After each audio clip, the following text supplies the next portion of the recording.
بسم اللہ الرحمن الرحیم اللہم صلی علی محمد وعلی آل محمد کما صلیت علی ابراہیم وعلی آل ابراہیم انکا حمید مجید اللہم بارک علی محمد وعلی آل محمد کما بارکت علی ابراہیم وعلی آل ابراہیم انکا حمید مجید۔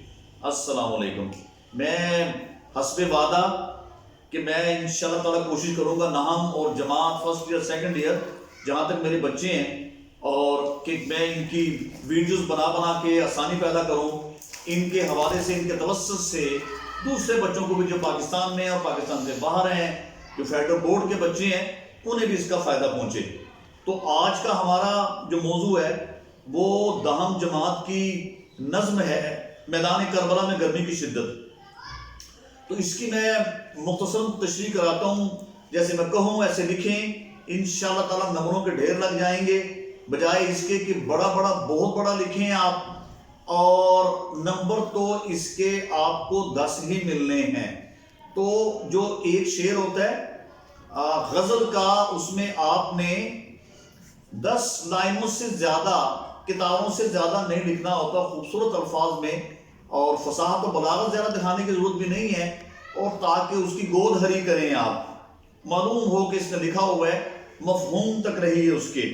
تو آج ہمارا میر 19 کی یہ نظم میدان کربلا میں گرمی کی شدت، آپ نے اس کے مفہوم میں جانا ہے۔ مفہوم جیسے میں نے بتایا، مفہوم تشریح، تو اگر ہر لغت کے آپ معنی لکھ دیں تو بہتر ہے، لیکن اس کے نمبر نہیں ہوتے، اس لیے وقت ضائع کرنے کی بجائے آپ اصل کی طرف آئیے۔ تو یہ میدان کربلا میں گرمی کی جو شدت ہے، یہ میر 19 اور مرزا دبیر، تو انہوں نے مختلف اصناف میں تب آزمائی کی ہے، لیکن ان لوگوں کا اصل میدان مرثیہ ہے۔ یہ تو ان کا مختصر تعارف ہے۔ آپ نے مفہوم لکھنا اس کا، تو اس میں جو بند ہیں، یعنی کبھی یہ 3، 5، 6 اشعار پر مبنی ہوتا ہے، آپ کو اگر یہ آتا ہے تو پورا بند آئے گا، یا کم از کم آپ کو 3 اشعار ان کے آئیں گے۔ تو کوشش کیجئے کہ جیسے میں نے پہلے بتایا تھا کہ نظم اور غزل میں فرق یہ ہے کہ نظم کا ایک ہی جیسا عنوان ہوتا ہے، جو غزل ہوتی ہے اس کا ایک عنوان بھی ہو سکتا ہے، اور ہر شعر مختصر زاویے سے بھی دیکھا جا سکتا ہے، مختلف قسم کے مفاہیم ان میں پنہا ہوتے ہیں، تو ان کا ہر شعر ایک جیسا نہیں ہو سکتا، مختلف ہوتا ہے، لیکن جو نظم ہوتی ہے اس کا ایک ہی عنوان ہوتا ہے۔ اس لیے اگر بچوں کے پاس اپنے جذبات کی عکاسی کرنے کے لیے الفاظ ہیں تو وہ بڑی آسانی کے ساتھ اس کو رقم تراز کر سکتے ہیں، ضبط تحریر میں لا سکتے ہیں۔ ابھی سنیے غور سے آپ کہ گرمی کا روز جنگ کی کیوں کر کروں بیاں، ڈر ہے کہ مثل شمع نہ جلنے لگے زباں، وہ لو کے الخضر وہ حرارت کے علمان، رنگ کی زمین تو سرخ تھی و زرد آسمان، آب خنک کو خلق ترستی تھی خاک پر، گویا ہوا سے آگ برستی تھی خاک پر۔ یہ میں نے پورا بند آپ کے سامنے پڑھا، آپ نے الفاظ صحیح ادا کرنے ہیں، اس کو سمجھنا صحیح ہے، تو الفاظ کو مختلف انداز میں تراشا جا سکتا ہے۔ تو آپ نے جانا اس کے مفہوم پر، اور اس کا مفہوم یہ ہے کہ میر انیس نے، جیسے میں نے بتایا آپ کو، اور ہر صنف میں تب آزمائی کی، لیکن ان کا اصل میدان مرثیہ ہے، جس سے ان کو شہرت دوام ملی۔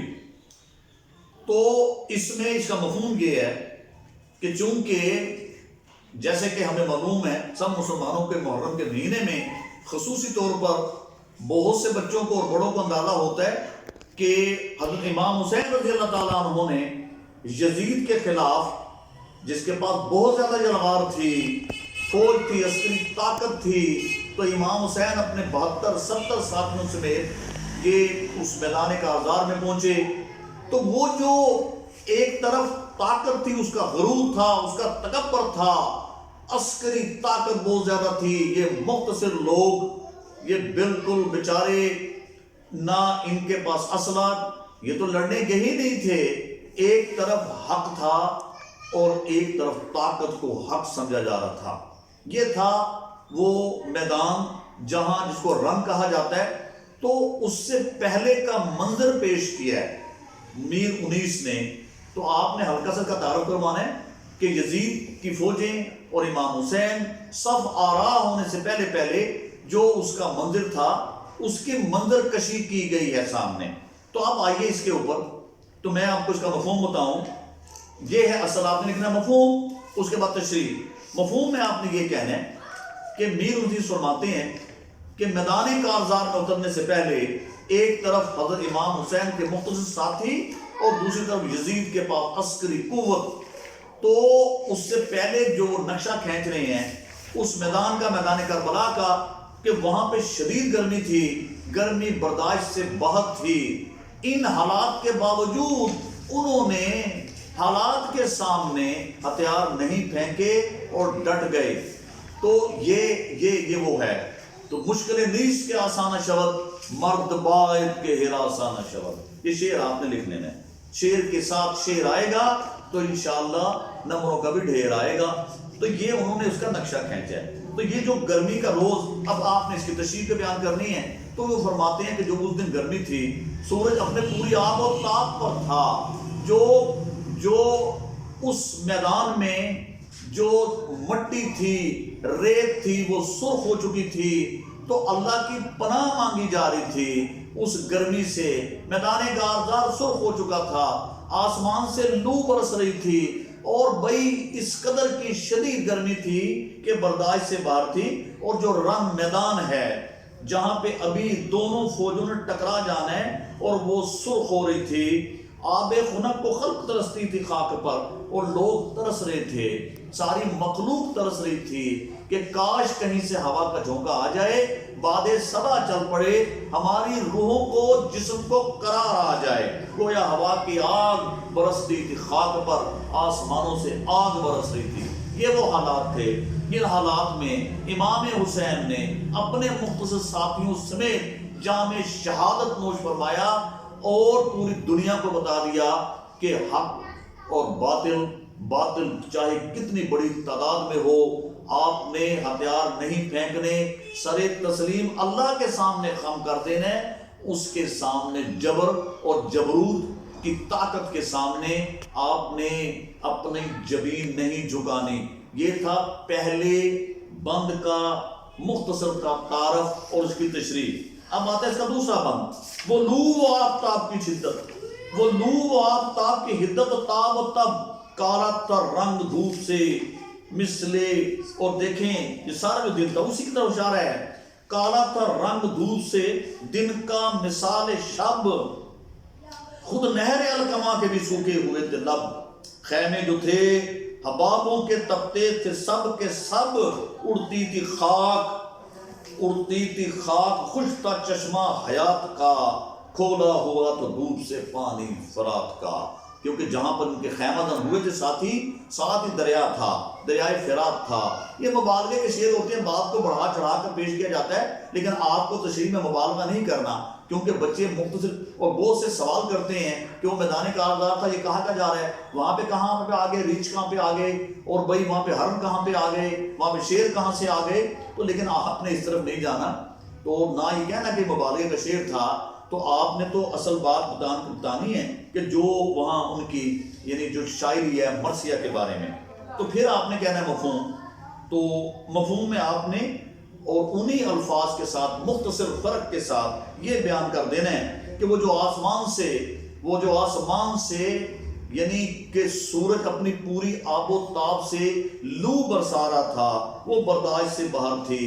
اور جو دن تھا، وہ دن کے وقت کیا ہوتا ہے کہ جب آسمان سے لو برستی ہے تو زمین سے مٹی کے بخارات اڑتے ہیں آسمان کی جانب، جس سے ہر چیز دھندلا جاتی ہے. تو اس نے ان کو کالا کہا، یعنی سیاہ ہو چکا تھا دن. خود نہر القما، اس کا نام تھا نہر، اس کے جو نہر کے جو لب تھے، کنارے تھے، وہ بھی سوکھ چکے تھے. اور جو حباب، اصل میں دو باتیں ہیں، ایک احباب وہ دوست ہیں، اگر حباب ہے تو یہ پانی کے بلبلے کو کہتے ہیں. ہاں کیا بھروسہ زندگانی کا، زندگی کیا ہے، یہ پانی ہے، یہ تو پانی کا بلبل ہے.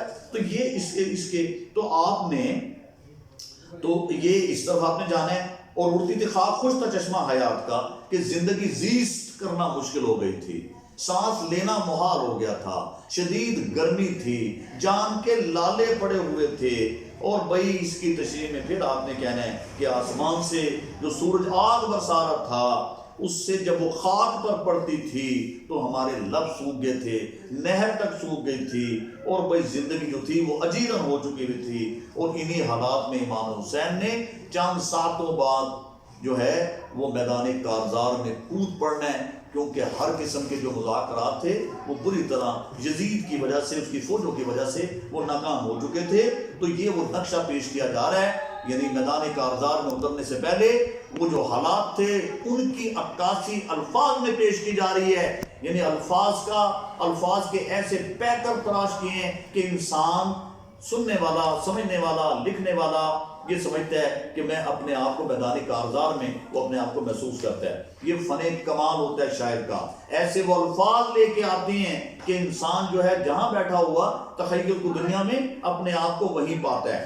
پھر ہمارے پاس ہے اس کا تیسرا بند، جھیلوں سے چار پائے نہ اڑتے تھے تاب شام، جھیلوں سے چار پائے نہ اڑتے تھے تاب شام، مسکن میں مچھلیوں کے سمندر کا تھا مقام، آہو جو کاہلے تھے تو چیتے سیاہ فام، پتھر پگھل کے رہ گئے تھے مثل موم خام، سرخی اڑی تھی پھولوں سے، سبزی گیاہ سے، پانی کنووں میں اترا تھا سائے کی چاہ سے۔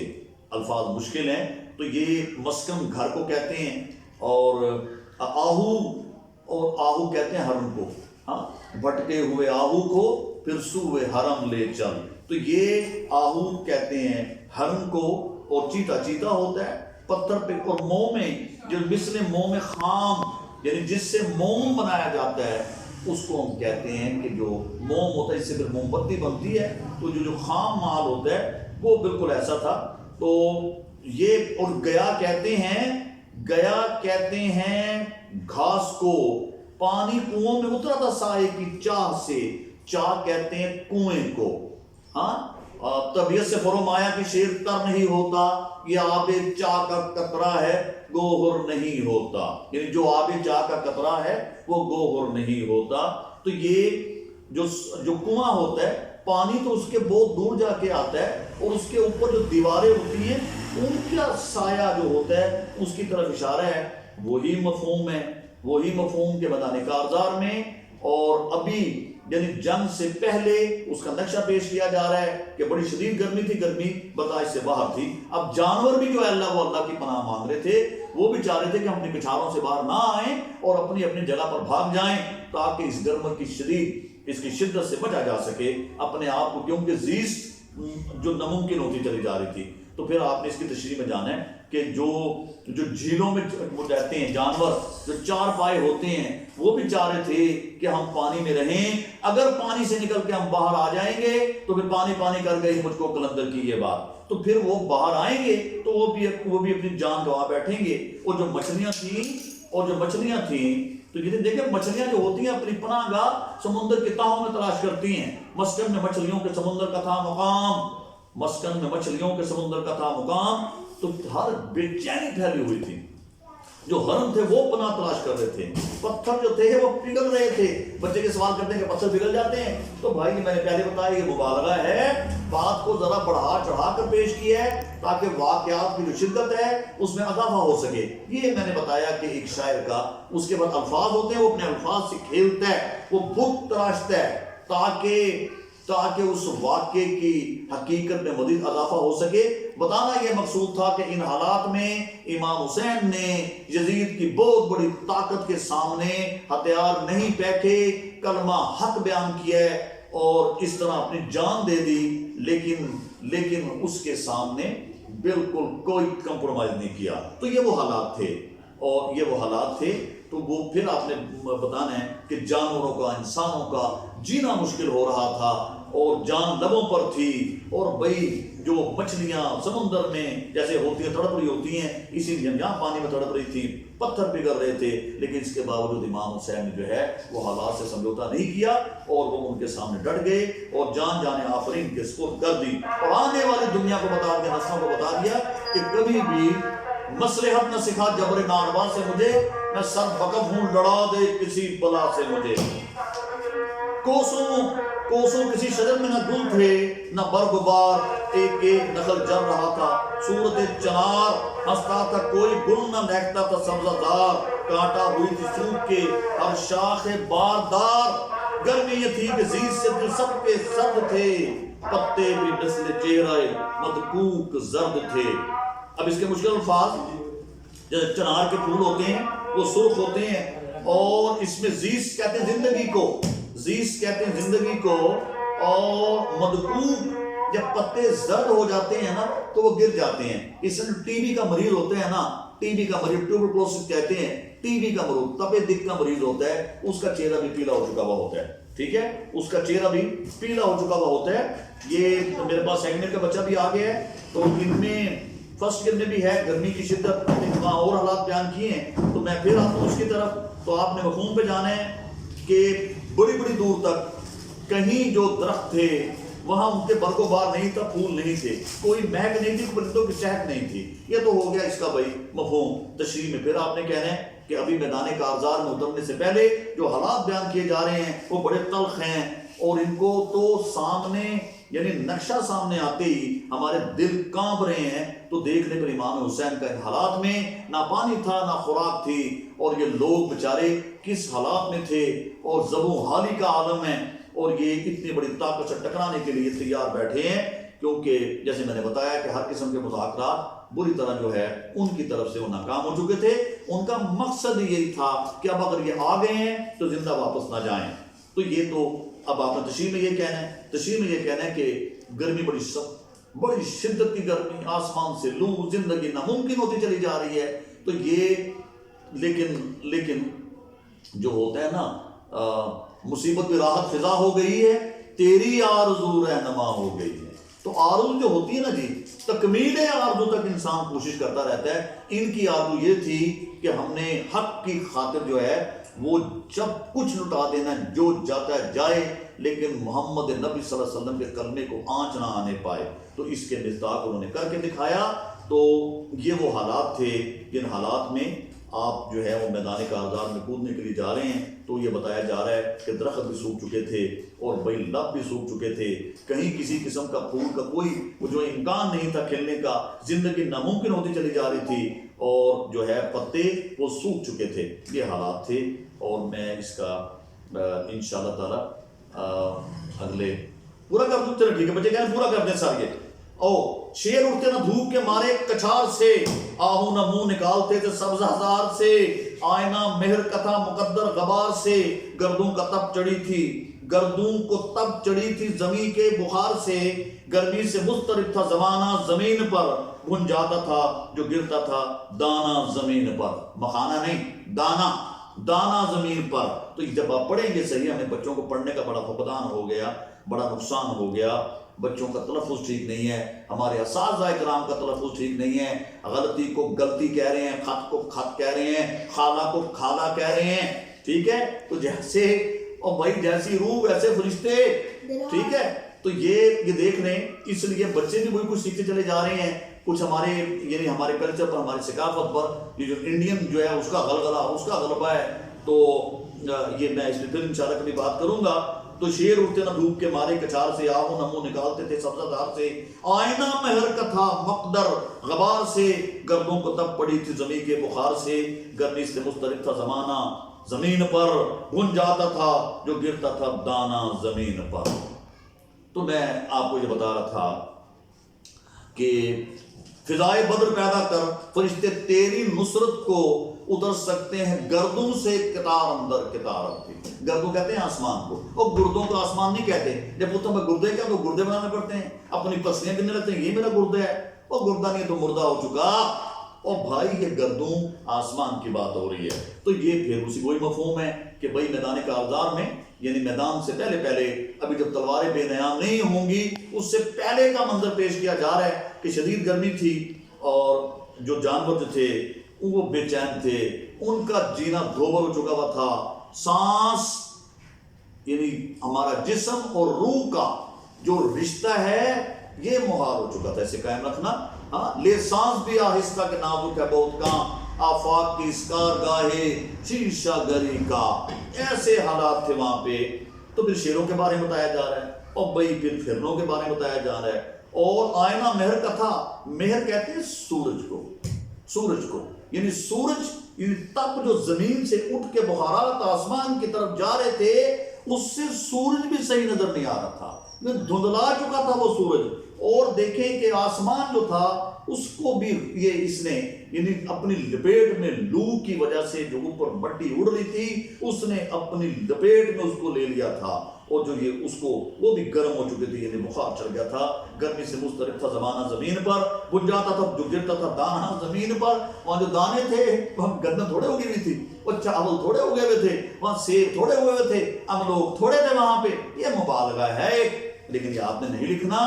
تو وہ کہتے ہیں کہ جو اوپر آسمان پہ یعنی جو نیچے درخت تھے اور بھائی اس پہ جو دانہ تھا جو نیچے گرتا تھا، اس قسم کی شدید گرمی تھی وہاں پہ کہ وہ گرتے جناب سڑ کے کولا ہو جاتا تھا۔ ٹھیک ہے، یہ آپ نے نہیں لکھنا، یہ میں بار بار کہہ رہا ہوں کہ یہ مبالغہ، یہ جو ہے نا یہ مبالغہ رائی ہوتی ہے جسے کہتے ہیں ایگزیجریشن۔ ٹھیک ہے، just for nothing you're not supposed to write down like this, it is the exaggeration اور مبالغہ۔ تو آپ نے تو اس میں رہنا جو آپ کو سلیبس میں دیا گیا ہے اس کے بارے میں بتانا ہے کہ بھائی بہت خوبصورت اسلوب، اور ان کا جو اصل میدان ہے وہ مرثیہ ہے جس سے انہیں شہرت دوام ملی، تو وہ لکھتے ہیں، وہ بتاتے ہیں کہ بھائی جانوروں کا برا حال تھا، درختوں کا برا حال تھا، سورج جو تھا وہ دیکھیں نظر نہیں صحیح آ رہا تھا، اور بھائی آسمان جو تھے اس کے رنگ بدل رہے تھے، ہاں بدلتا ہے رنگ آسمان کیسے کیسے، اور یہ اسی کے ہے کہ بھائی دیکھیں آج کیا حالات ہو رہے ہیں۔ تو یہ اس طرح آپ نے جانا ہے۔ گرداب پر تھا شعلہ جوالہ کا گماں، انگارے تھے حباب تو پانی شرر فشاں، منہ سے نکل پڑی تھی ہر ایک موج کی زباں، طے پر تھے سب نہنگ، ملنگ نہیں نہنگ، طے پر تھے سب نہنگ، مگر تھی لبوں پہ جان، پانی تھا آگ، گرمی روزے حساب تھی، ماہی جو سیخ موج تک آئی کباب تھی۔ ماہی مچھلی کو کہتے ہیں بھائی، مچھلی کو ماہی کہتے ہیں، اور ماہی مچھلی کو کہتے ہیں بھائی۔ تو اس میں جو نہنگ جو ہمارے یہ جو دریاؤں میں سمندروں میں جو نہنگ ہوتے ہیں، سیپیاں جو ہوتی ہیں، انہیں ہم کہتے ہیں۔ باقی اس میں کوئی مشکل شعلہ جوالہ، تو گرداب پر تھا شعلہ جوالہ کا گماں، تو یہ جو شعلہ جوالہ ہے یعنی اس کا گماں ہوتا تھا، یعنی یہ بھی چکر۔ تو یہ ہم نے اسی طرف جانا ہے کہ پانی کو اگر ہاتھ لگایا جاتا تھا تو پانی کھود رہا تھا، پانی کہتا تھا مجھ سے ہاتھ نہ لگا، مجھ سے ہاتھ نہ ملا، ٹھیک ہے، تو وہ ورنہ میں جلا کے خاک کر دوں گا۔ تو یہ ہر ایک موج جو پانی، اور موجیں وہاں پہ کہاں پہ آ گئی، پانی کب موجیں مار رہا تھا وہاں پہ، مبالغہ ہے۔ میں بار بار کہہ رہا ہوں، بچے سوال کرتے چلے جا رہے ہیں کہ بھائی وہاں تو یہاں ایسے ہی ہے، لیکن آپ نے یہ نہیں کہنا طے پر تھے سب نہنگ، کیونکہ اوپر پھر رہے ہوتے ہیں سارے کے سارے جو سمندری حیات ہوتی ہے، یعنی ایکویٹک اینیملز کہتے ہیں، وہ سارے کے سارے یعنی سورج کی شدت سے گرمی سے پناہ لیتے ہوئے وہ نیچے تہوں میں جا رہے تھے تاکہ ان کی جان آفرین کے کہیں سپرد نہ ہوتے۔ پانی تھا آگ، گرمی روزے حساب تھی۔ تو یہ بھی دیکھیں بہت بڑا مبالغہ، بچہ کہہ رہا ہے ہاں میں یس، تو یہ یوم حساب سے مراد جیسے سورج سوا نیزے پہ قیامت کے روز آئے گا، اور قیامت کے دن جب سارے ہانکے جائیں گے، ہاں تب تھاٹ دھرا رہ جائے گا، جب چال چلے گا بنجارا، تو پھر پتہ لگے گا ہمیں۔ تو پانی اور بڑا گرم تھا۔ ماہی جو مچھلی آتی تھی اوپر، ایسے ایسے بوٹی کو سیخ میں پرو دیا جائے، آگ میں رکھ دیا جائے تو بن جاتی ہے، ٹکا کباب کر کے ایسے ہم کھاتے ہیں، ٹھیک ہے۔ تو ماہی کا یہ حال تھا کہ اس وقت ماہی گیر کہاں پہ آ گیا، ماہی وہاں پہ ماہی جو تھی وہ آتی تھی اوپر، یعنی دریا کے اوپری یعنی اوپر والے کنارے پر سطح پر آتی تھی تو فوراً وہ بھن جاتی تھی، کباب بن جاتی تھی۔ اس کو سنیے، بار بار سنیے، میں نے حسب وعدہ اس کو پورا کر دیا، اور اسے کہتے ہیں ایفائے عہد، جو پورا کرنا چاہیے۔ یہ میں نے پوری نظم آپ کی بزم میں پیش کر دی ہے، اس کو سنیے، بار بار سنیے، اور جو اگر کوئی آپ کو مسئلہ ہے تو مجھے پھر بتائیے، فون کیجئے۔ اب آپ سننے کے بعد اسے سبسکرائب کریں، لائک کریں، کمنٹس دیں، ویوز دیں، اور اس کو ضرور سنیں۔ میں انشاءاللہ اگلی کسی نظم کے ساتھ، غزل کے ساتھ آپ کی بزم میں دوبارہ آؤں گا، اور انشاءاللہ if Allah willing we shall meet again. Thank you very much.